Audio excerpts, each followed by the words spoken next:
A couple weeks ago, I made a video discussing my initial thoughts on the Global Test Punch demo for Nintendo's brand new IP called ARMS. Well, the game is finally out now, and I would like to share with all of you my thoughts on the game. But first, let me give you some info on the game itself. ARMS is a competitive party fighting game where you play as multiple goofy yet distinct characters that have stretchy, bendy arms. There's no good game to compare this one to, and I think that's one of the reasons why I love ARMS so much. It's such a fresh new idea for a game, and just like many other Nintendo games, it's simple to pick up and play, but difficult to master. The game utilizes the Joy-Con motion control capabilities extremely well. The Joy-Cons are very responsive, and if I ever do a stupid move in the game, I almost always feel as though it is just me playing a stupid move and not the controllers failing on me. For those of you who hate motion controls, Nintendo's got you covered, offering many different ways to play with traditional button controls, though you are not really getting the full experience here with button controls, at least in my opinion.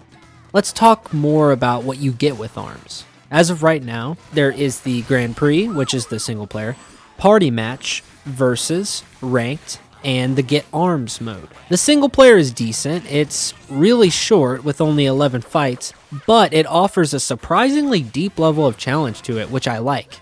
And as a matter of fact, you actually have to beat the single player in order to unlock the Ranked mode. Next up, we have the Versus mode, which is for local play with friends, or you can play against the computer to get some practice in. By the way, I highly recommend having some buddies come over to duke it out with you in Versus mode. The game is an enormous amount of fun to play locally. However, Party mode is probably my favorite game type.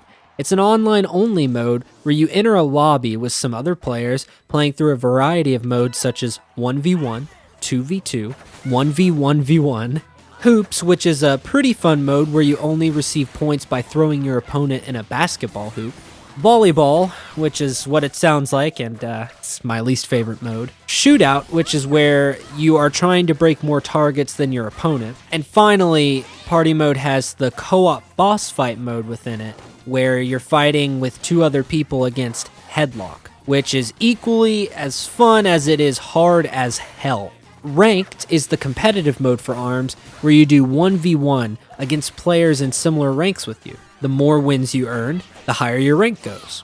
Alright, so the last mode is Get Arms mode, which is where you take these tokens that you receive by playing matches, any match, and spend them on a mini game similar to Shootout, where you're trying to hit all of the targets so that you can receive a chance to knock down one of these floating presents. If you're able to do so, you will be rewarded new arms for your characters.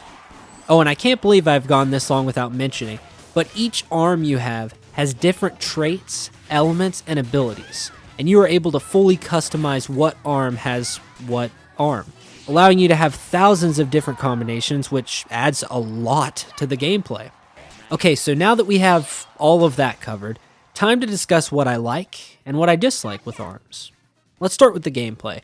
I really am enjoying this game. It's very addictive and surprisingly comes with a lot of depth. Each match is over really quickly, but it's very intense as you're using your whole body to dodge, punch, and curve your punches into your opponents. When I was playing this morning, for instance, I realized that I had to stop and turn off my Switch because I had been playing for 3 hours and I really needed to get some things done, so I had to turn the thing off. My only complaints with the game right now is that there aren't quite enough modes or characters for my liking. However, Nintendo has promised that they will be rolling out a few free updates to the game, adding more characters, maps, and game modes as well. And so, with all of that in mind, I can easily recommend this game to anyone that finds the gameplay footage on your screen right now interesting. I'm gonna give ARMS a strong 8 out of 10. It's very fun to play online or with friends, but it lacks a lot of depth for single player experiences. I would have given this game a 7 out of 10, but as I said earlier, Nintendo has promised that they're going to be rolling out a few free updates for the game. So I think I can easily say that this game is worth $60. Thank you all so much for watching, everyone. If you're interested in checking out some of my other videos I do, check out my Retro Virgin Plays Castlevania series. But most importantly, everybody, go play some hard games.